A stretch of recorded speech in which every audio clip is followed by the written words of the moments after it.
So our next paper will be by Suparna Choudhury. She is an assistant professor and co-director of the Culture, Mind, and Brain program at the Division of Social and Transcultural Psychiatry at McGill University. She works at the intersection of anthropology and cognitive neuroscience, with an initial training that was in cognitive neuroscience at University College London, and then she went on to a postdoc at McGill, where she looked at transcultural psychiatry, and then directed an interdisciplinary research program on critical neuroscience and the developing brain at the Max Planck Institute for History of Science in Berlin. As Joe mentioned earlier, unfortunately her travel plans fell through at the last moment, so she is unable to join us in person today. Leann Alspaugh, who's the managing editor of the Hedgehog Review, has kindly agreed to read her paper, which is Politics of Plasticity, the Implications of the New Science of the Developing Brain for Education. I'll also say a couple of words now about her respondent, Matthew Crawford, who's a familiar face at the Institute, where he is a senior fellow.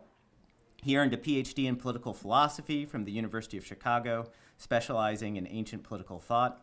His work since then has focused on the intersections of technology, ethics, and politics, first with his book, Shop Class as Soulcraft, an inquiry into the value of work, then with The World Beyond Your Head, on becoming an individual in an age of distraction. He's currently working on a book about driving and driverless cars entitled Why We Drive, Toward a Philosophy of the Open Road. So with that, Leann. So thank you all for your patience.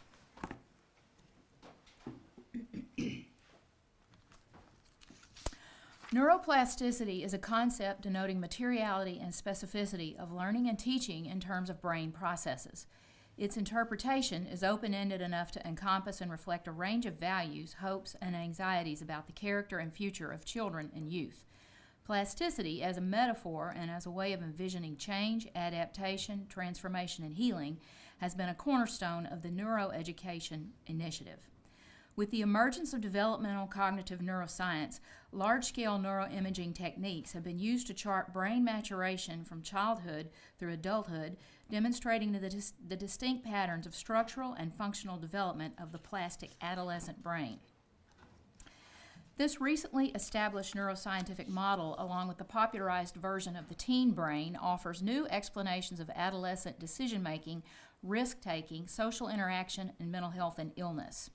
Indeed, the teen brain has become an increasingly familiar term to educators, psychiatrists, parents, legislators, and even the youth themselves over the last decade, connoting a sense of biological incompleteness, a cerebral work in progress, and a period fraught with neurobiological restructuring.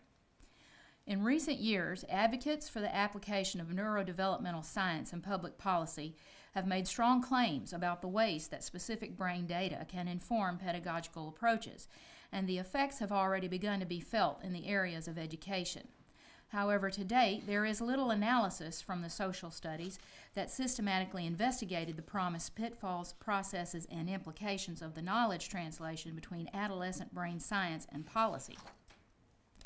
The focus today is on self-regulation. While developmental cognitive neuroscience increasingly endorses an interactional account of the brain in its environmental context, the exercises, languages, and rationale of the education programs that draw on the brain fail to account adequately for the role of the young person's environment in the development of self-regulation. Rather, the focus on honing this skill through brain-based idioms responsibilizes the young person in navigating social worlds through the imperative to enhance executive function. Neuroscientists and social scientists have been trying to apply neuroscientific theories and neuroimaging technologies to a wide variety of social research objects for the past 2 decades. Neologisms such as neuromarketing, neurolaw, neuroeconomics, and neuroeducation emerged in the 1990s and 2000s to delineate new research areas at the intersection of cognitive neuroscience and the social sciences.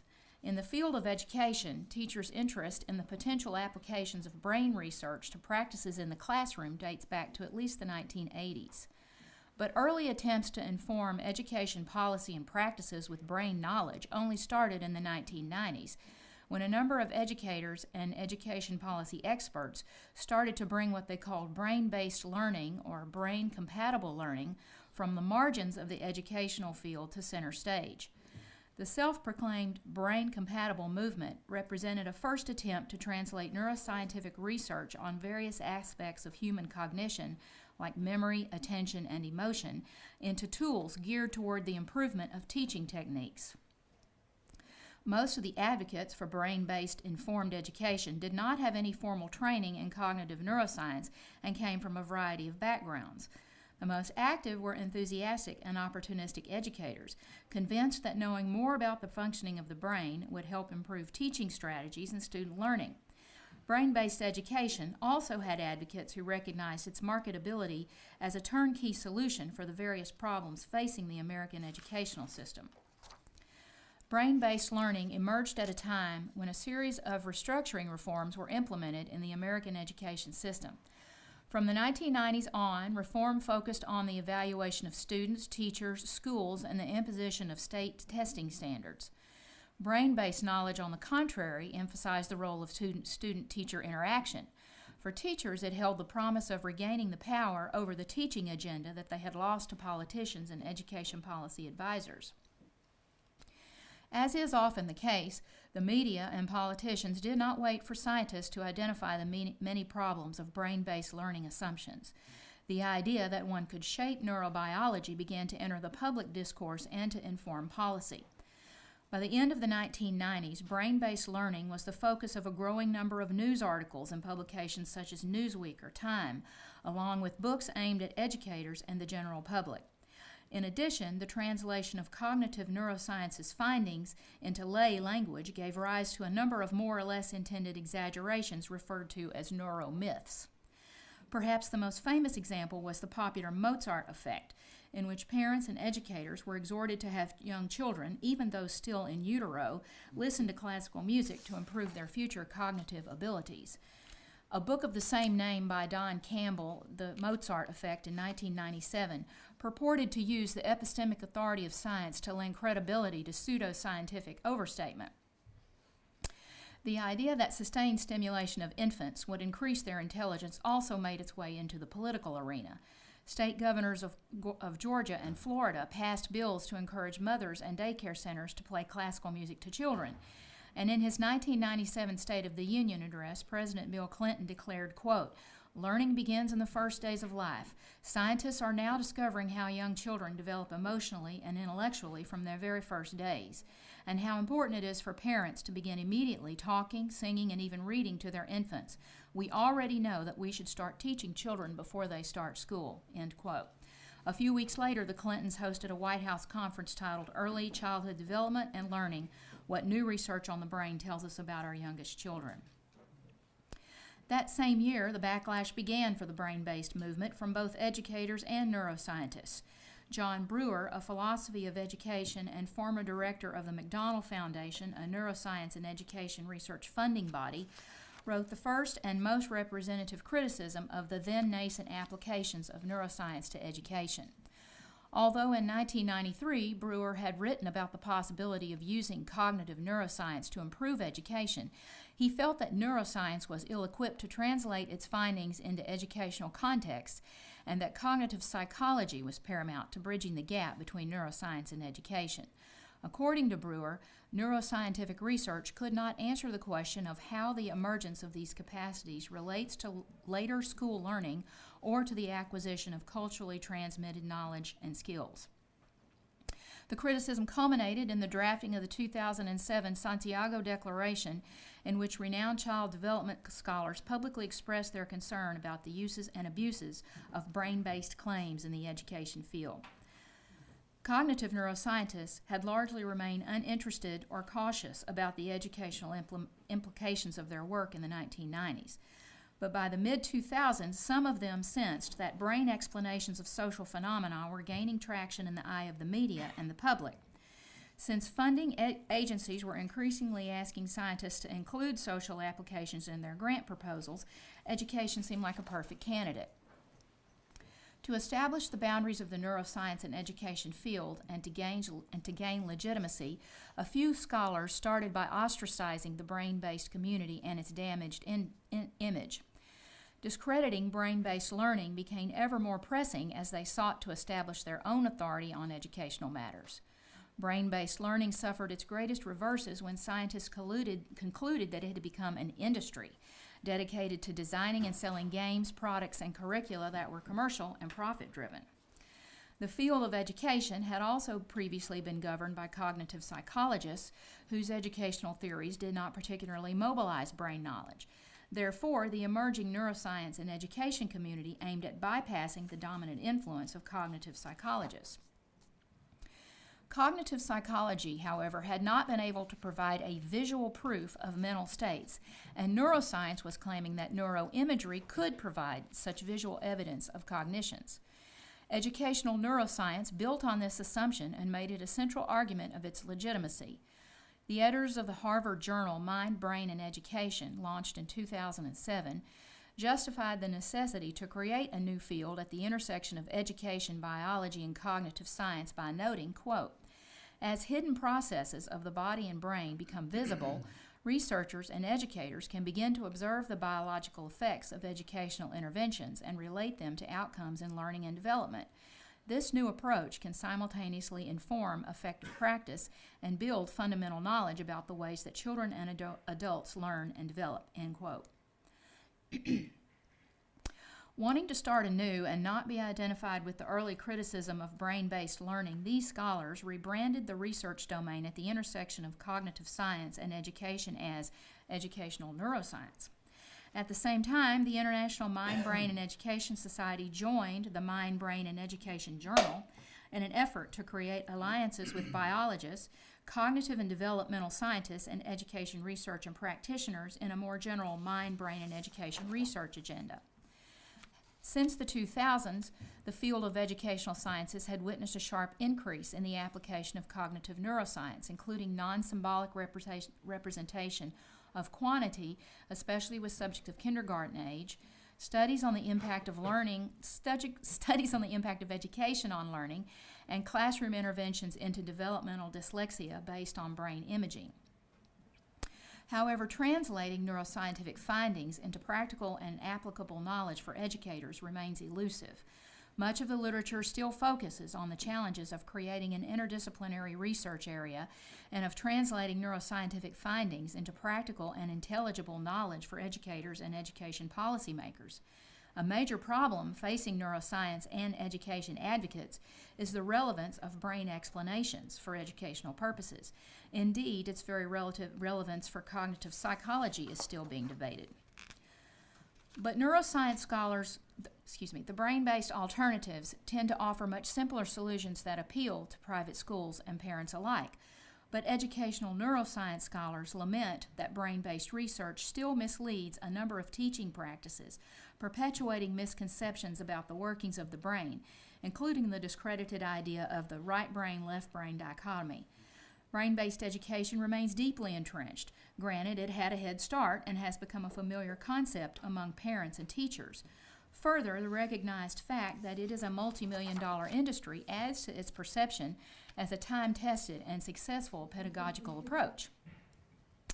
In addition, neuroscience and education scholars often struggle to get research grants unless their proposals are lumped in with more basic research initiatives funded by national organizations. Mere use of the prefix neuro seems to elicit ambivalence. The field has advanced due to researchers' motivations to bypass psychology and to build direct bridges between pedagogy and the visualizable, objective, evidence-based recommendations contributed by technologies such as MRI and EEG. However, the rush to capitalize on the appeal of the brain, regardless of the legitimacy of the claims, has led to skepticism in the field, particularly within the hard sciences.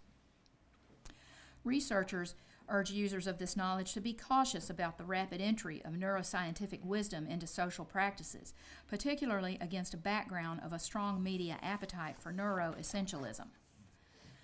The neuroscience and education literature mainly focus on identifying the neural basis of learning processes and translating that knowledge into novel or more effective teaching practices. This builds on three well-established neuroscientific findings. First, the brain goes through periods of proliferation and elimination of synapses called synaptogenesis and pruning. Second, during two critical periods of development, early childhood and adolescence, these neurobiological processes operate at a much higher rate than at any other time of life. And third, environments help shape the brain and influence connectivity, a process sometimes referred to as experiential fine-tuning or experience-dependent plasticity.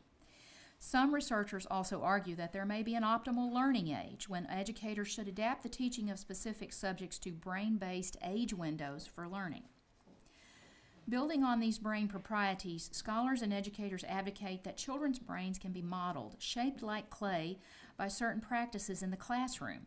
What and how they learn, know, and behave are all understood to sculpt their brains in certain ways. As an aside, it's interesting to note the recurring gardening metaphors on this topic, the use of a silhouette of a bush or a tree to illustrate how experiences reorganize neural pathways in the brain, the experience-dependent processes of synaptic pruning, and the selective shearing away of leaves or branches to improve brain health as the developmental process proceeds. The literature suggests that with the right stimulation, children can learn anything because of the brain's plasticity, which offers limitless potential for learning. Parental involvement is widely encouraged, and learning environments should be as enriched as much as possible. What is meant by an enriched environment, however, is up for debate. As Breuer noted in 1997, quote, "In appealing to this research, advocates move too easily from complex to enriched, where enriched is very much in the eye of the beholder, often reflecting the beholder's cultural and class values. Rich and complex environments tend to include what the authors value and exclude what they abhor. Sesame Street, but no other television. Athletics of the right kind. Music lessons, early math instruction, attending the right preschool and having the right toys. Complex and enriched environments for humans end up having many of the features of upper middle class urban and suburban life."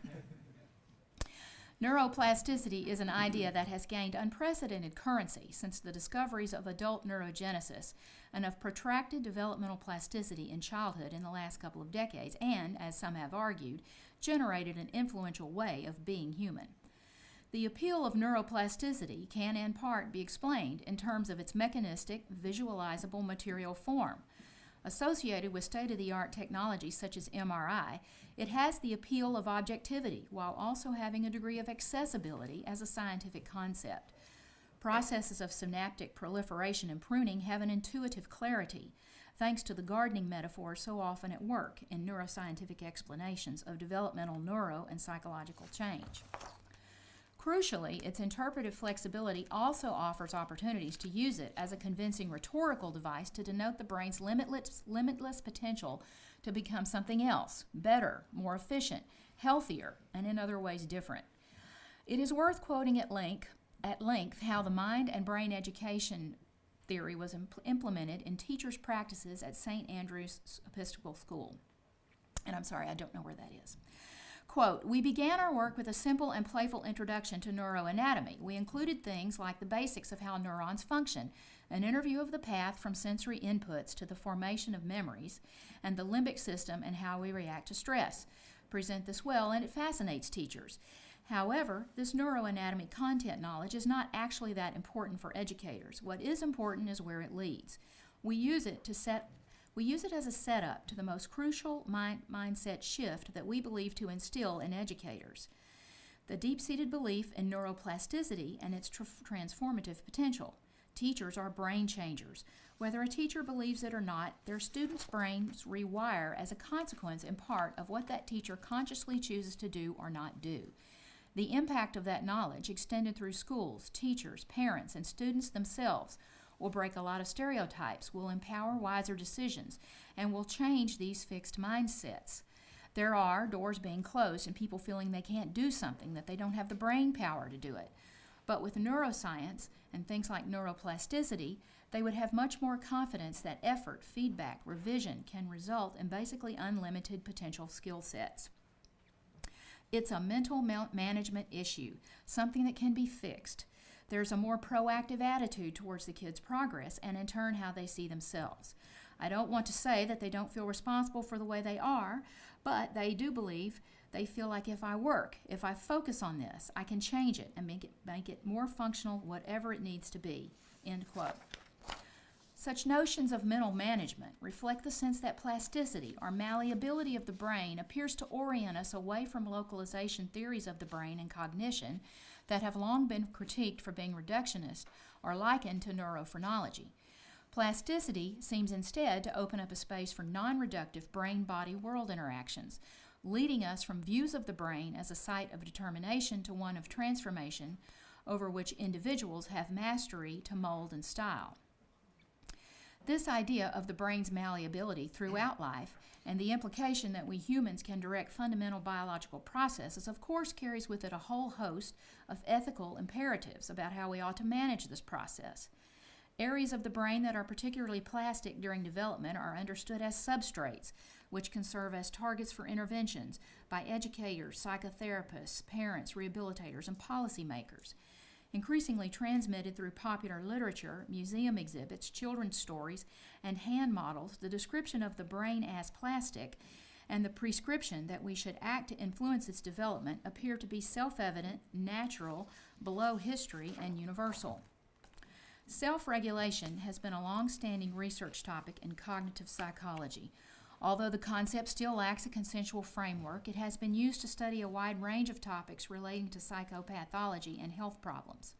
Its implications for education preceded educational neuroscience, and unsurprisingly, it has become an important topic for scholars in the field.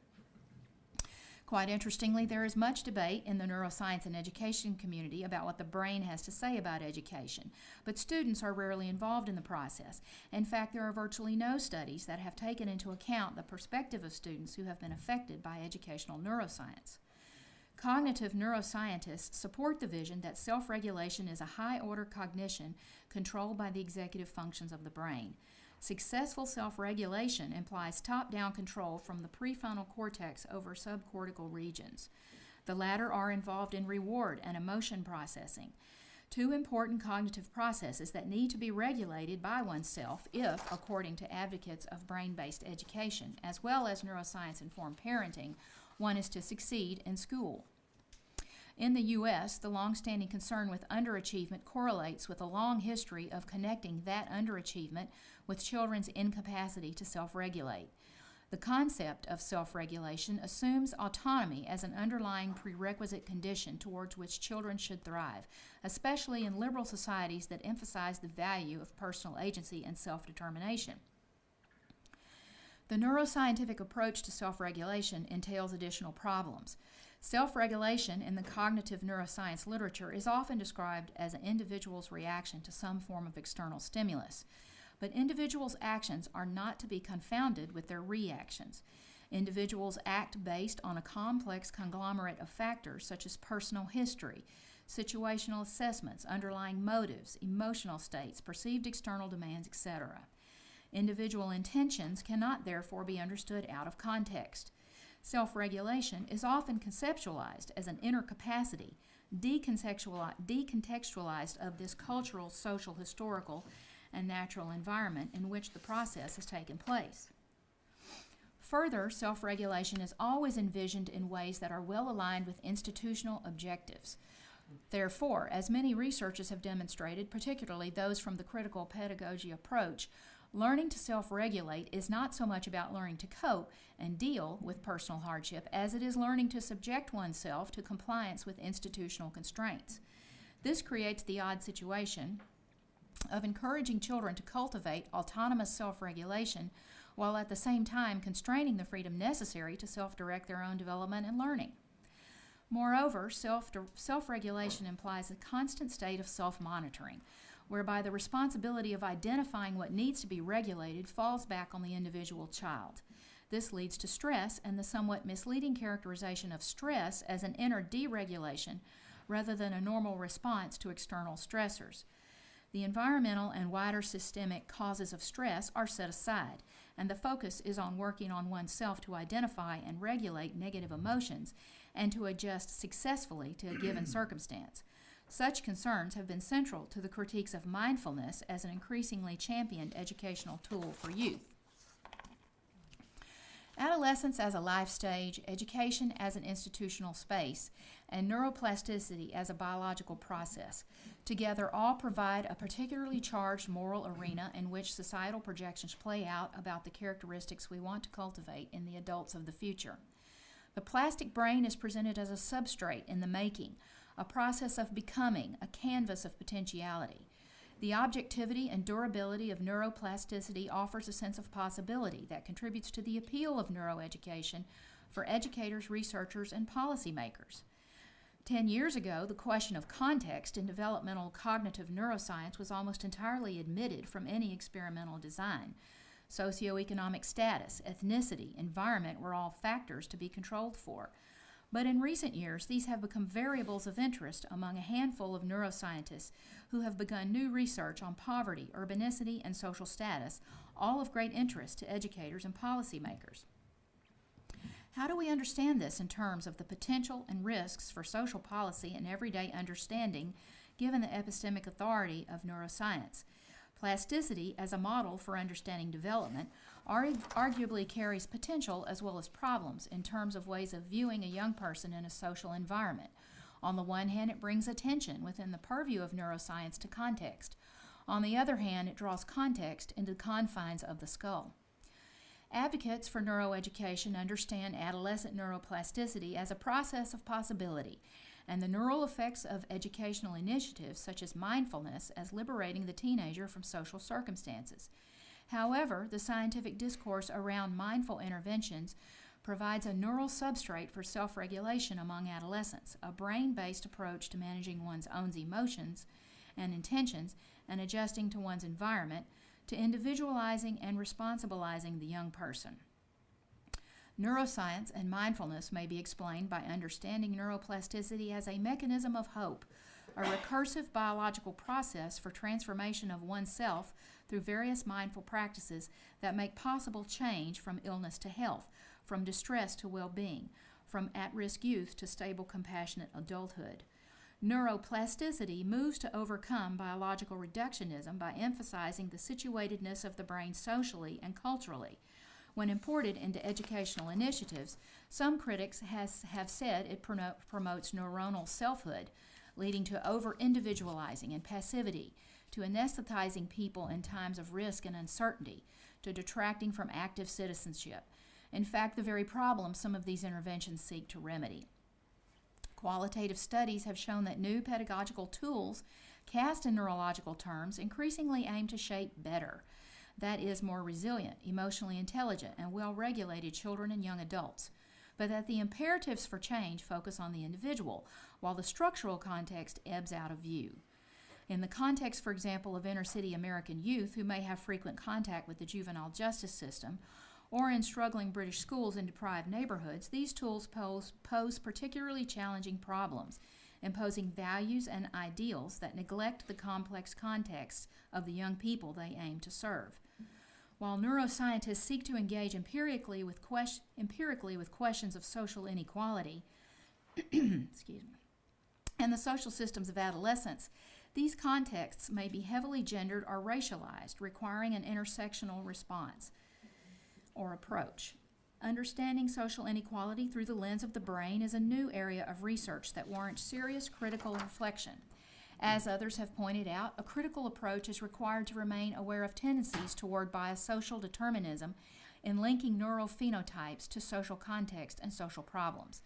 While the research can serve to call attention to social problems by framing them in terms of the brain, we need to be cautious in considering how framings of the dysregulated brain or the brain on poverty may reify and classify certain types of young people and mark poor and minority children for intervention in line with predominant political approaches.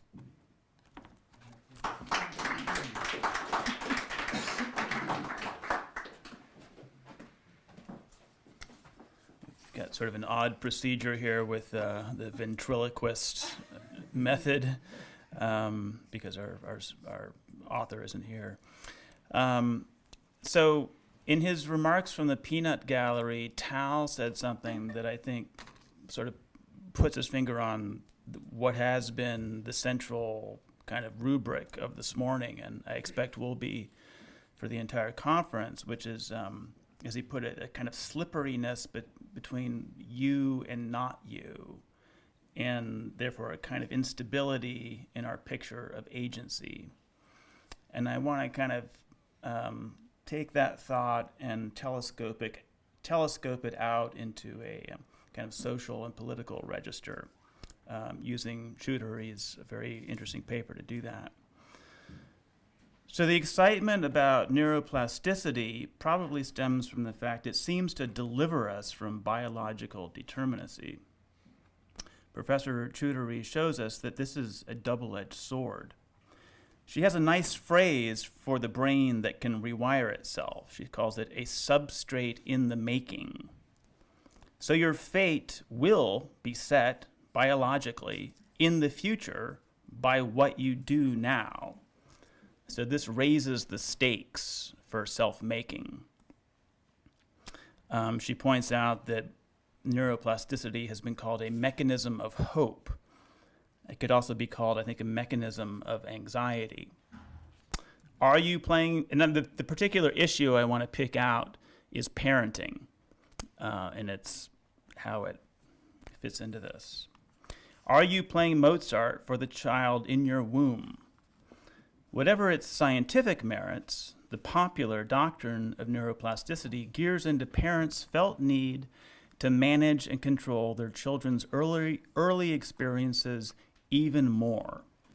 It's the perfect doctrine for heightening the angst of meritocracy, in which upper middle class parents believe their children to be in a high stakes competition with one another, mediated by gatekeeping institutions.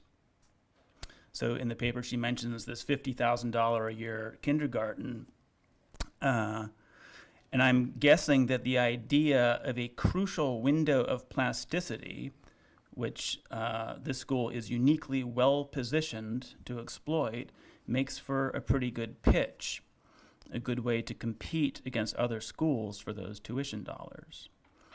Choudhury writes, the involvement of parents in their child's education should be maximal, and learning environments should be as enriched as possible. And as she also draws our attention to, a capacity for self-regulation is the major desideratum. So if you're familiar with the marshmallow experiment, you know what this is about. Choudhury writes, self-regulation is always envisioned in ways that are well aligned with institutional objectives. So the point of these child engineering efforts is to produce the kind of self that will make it into the upper middle class and stay there. Given that, I want to, one of my favorite writers I want to summon here is Francois Furai, who's known primarily as a historian of the French Revolution. And he writes that the condition of being bourgeois was a genuinely new development in the human landscape, arising in the mid to late 18th century. And Furai suggests that what it amounts to be bourgeois is that one is undefined. You don't have an inherited social role or a given place in society. You're not born into the trade of your father, for example, or into the reciprocal obligations of rank. This indeterminacy is both a social fact and a principle that we avow. We do so because we believe such indeterminacy is what makes us free, which really means free for self-making. But it's also what makes us anxious. Today, many young people even feel they have to decide what gender they're going to be. Because our status is always in flux, or potentially so, we look around and compare ourselves to our contemporaries. Bourgeois society is fundamentally competitive.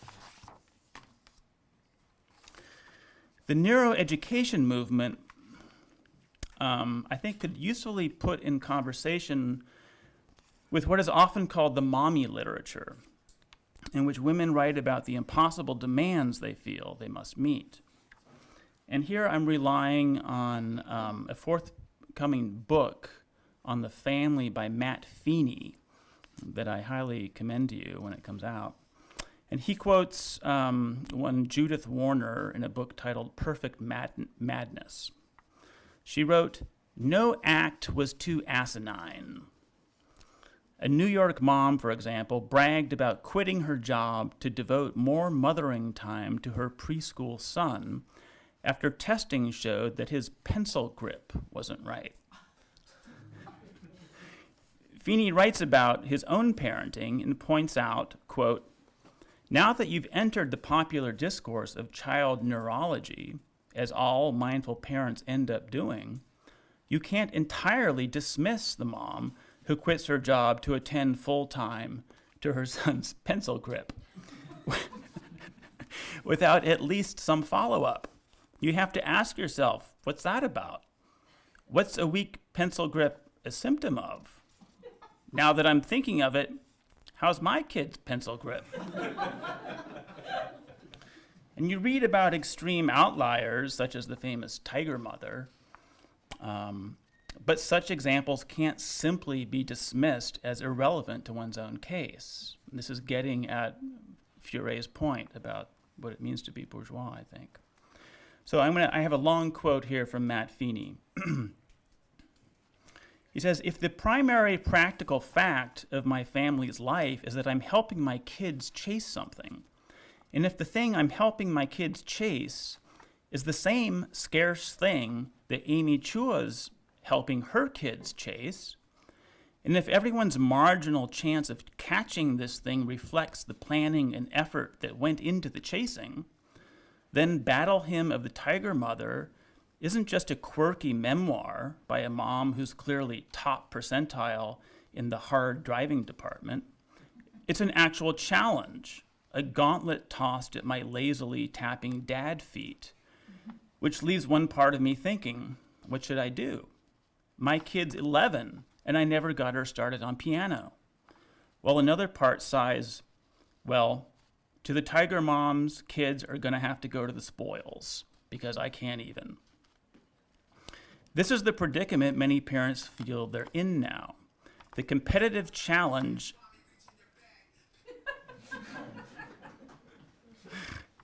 that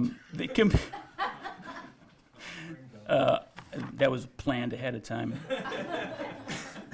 So the predicament, this is still Matt Feeney, the competitive challenge their child-rearing methods are deployed systematically or haphazardly to meet. The idea that your child may have a specific future calling that matches his or her character or virtues or interests, or your family's valued history of work and mission, has been subtly displaced by the idea of a single slippery pyramid that you need to graduate from college to even get a tenuous place on. So that's the end of Feeney quote there. So I want to, that's pretty much all I have to say. I want to allude also to Joe's remark. At the very beginning, he invoked a saying from Judith Butler, I don't remember exactly, something about the point of social criticism being that it can kind of, liberate you from doctrines that have a kind of institutional grip on people. So I think, in that register, that in thinking about neuroeducation, the point is just to notice that as an industry, neuroeducation seems to consist of a gratuitous layer of metaphysics added on top of education that adds no additional insight. So that by itself kind of can help you gain some, as a parent, some critical distance from these kind of pressures. So thank you.